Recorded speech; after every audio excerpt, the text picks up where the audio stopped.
Hello, and welcome to The Essential Reads. My name is Isaac, and my goal is to bring to you a bunch of classic audiobooks in an easy and accessible way. This is Huckleberry Finn, and we are on chapter 35. If you'd like to support the show, you can either leave me a super thanks here on YouTube, or you can go to the Patreon where you will have access to exclusive audiobooks, and we are currently going through The Alchemist by Pablo Coelho. So, if that sounds like your thing, or you just want to support me, do either of those things, and that would be wonderful.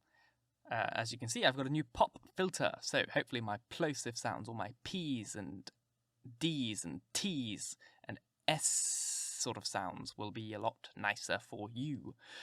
But let's get started. We're on chapter 35, and here we go.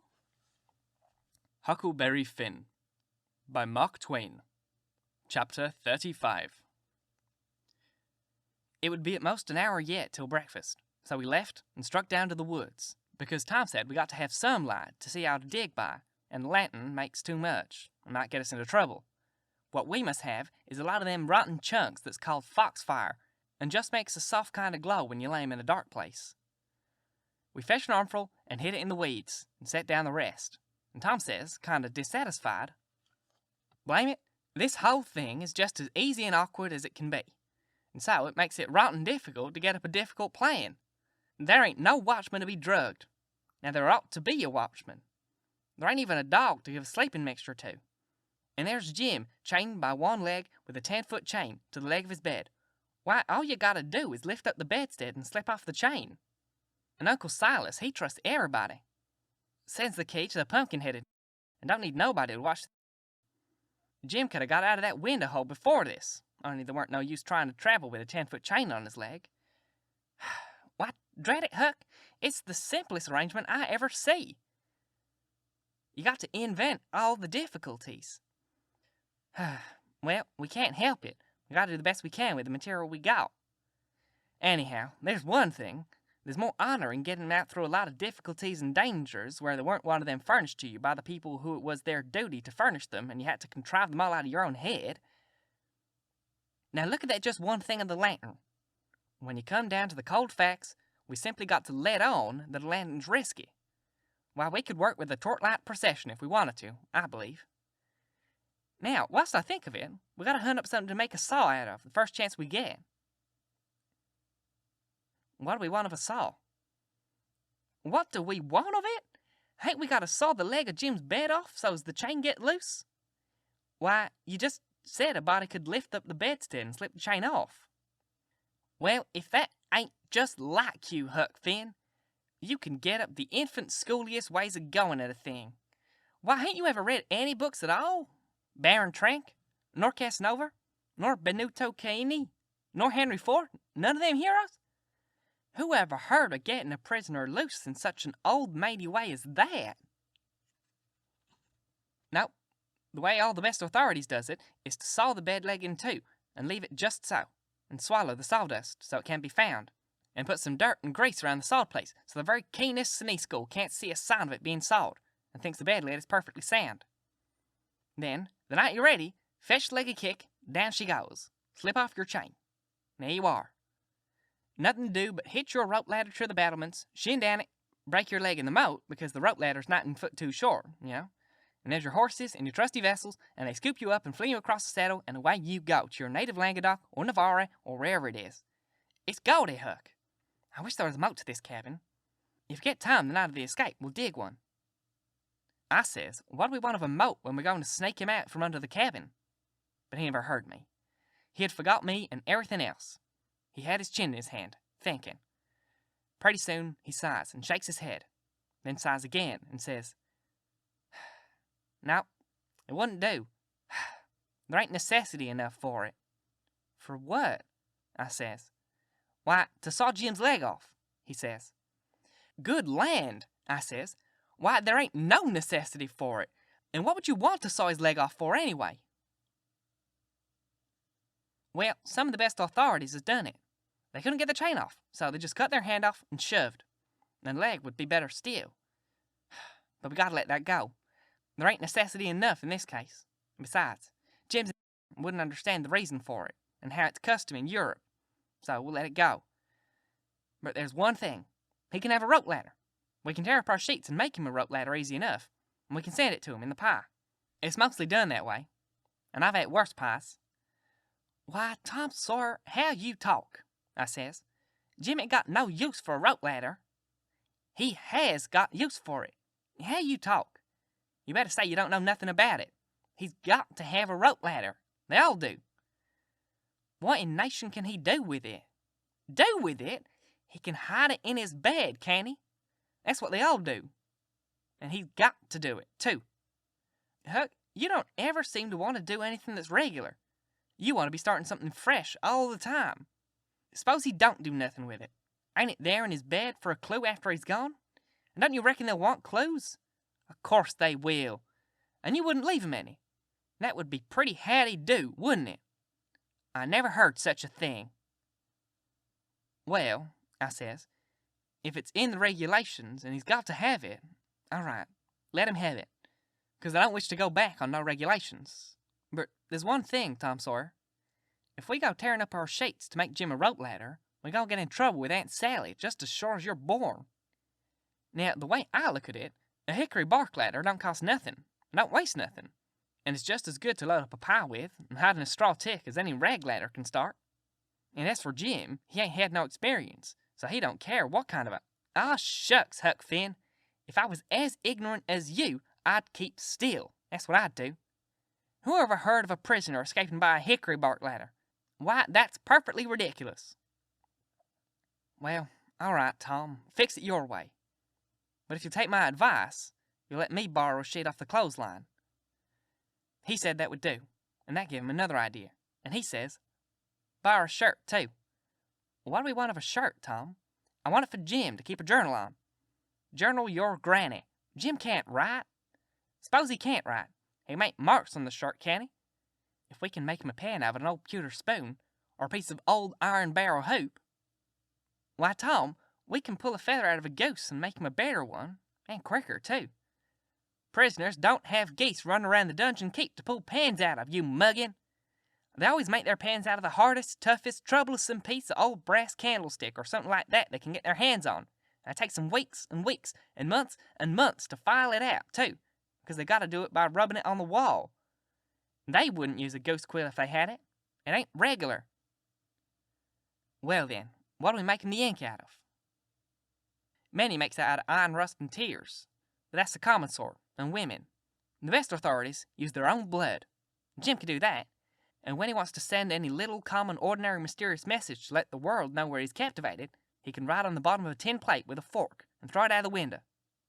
The Iron Mask always done it, and it's a blame good way, too. Jim ain't got no tin plates. They feed him in a pan. That ain't anything. We can get him some. Can't nobody read his plates? That ain't got nothing to do with it, Huck Finn. All he's got to do is write on the plate and throw it out. You don't have to be able to read it. Why, half the time you can't read anything a prisoner writes on a tin plate or anywhere else. Well, then, what's the sense in wasting the plates? Why, blame it all, it ain't the prisoner's plates. But it's somebody's plates, ain't it?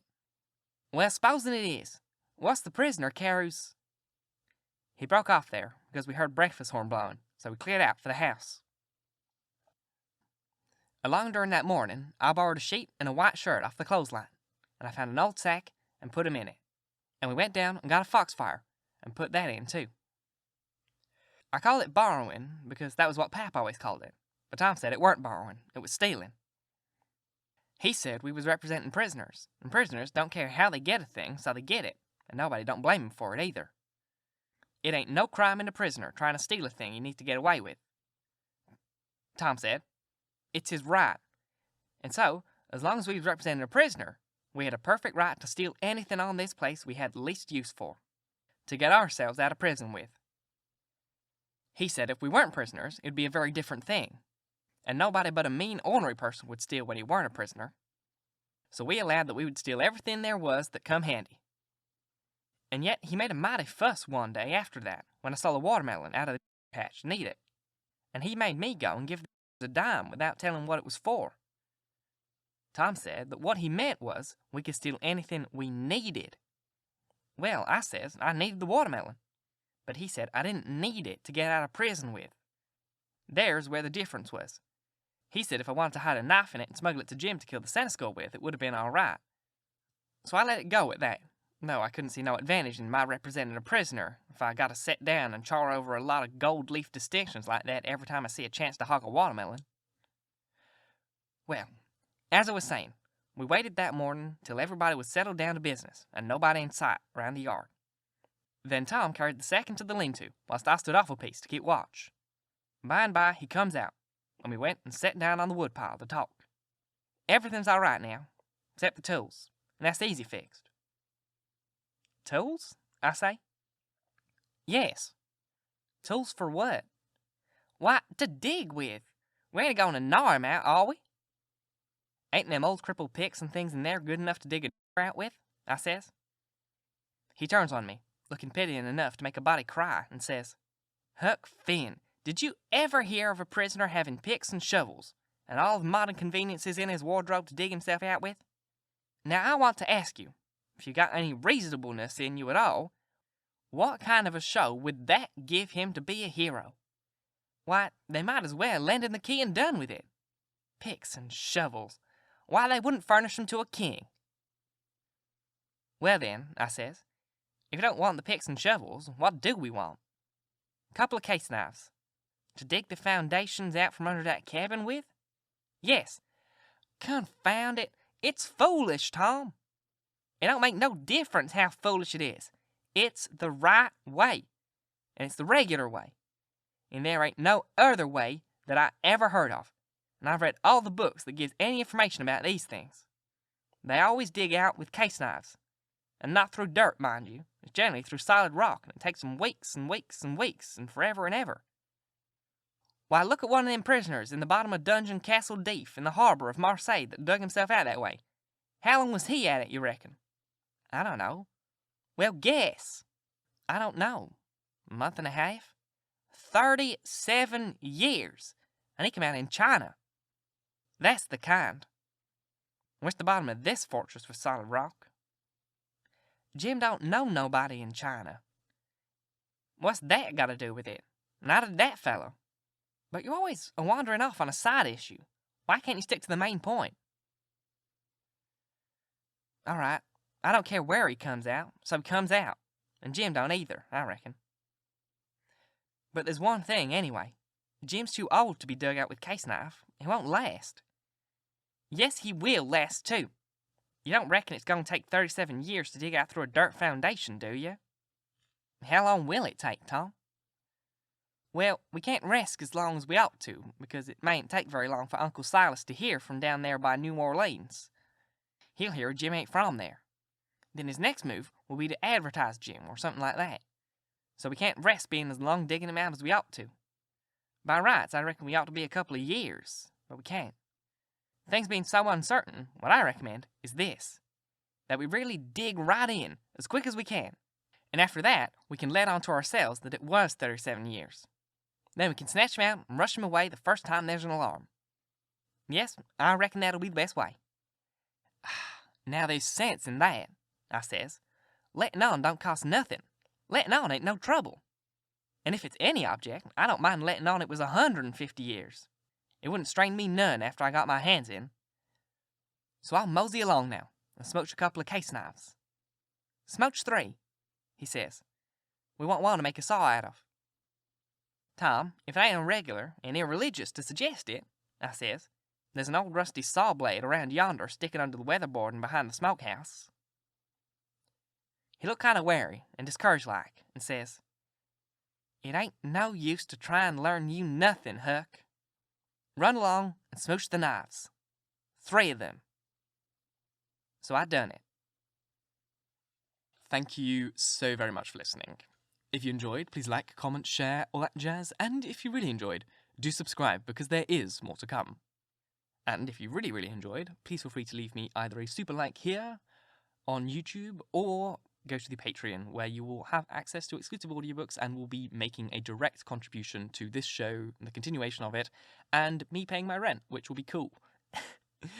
Once again, thank you very much for listening, and until next time, bye-bye.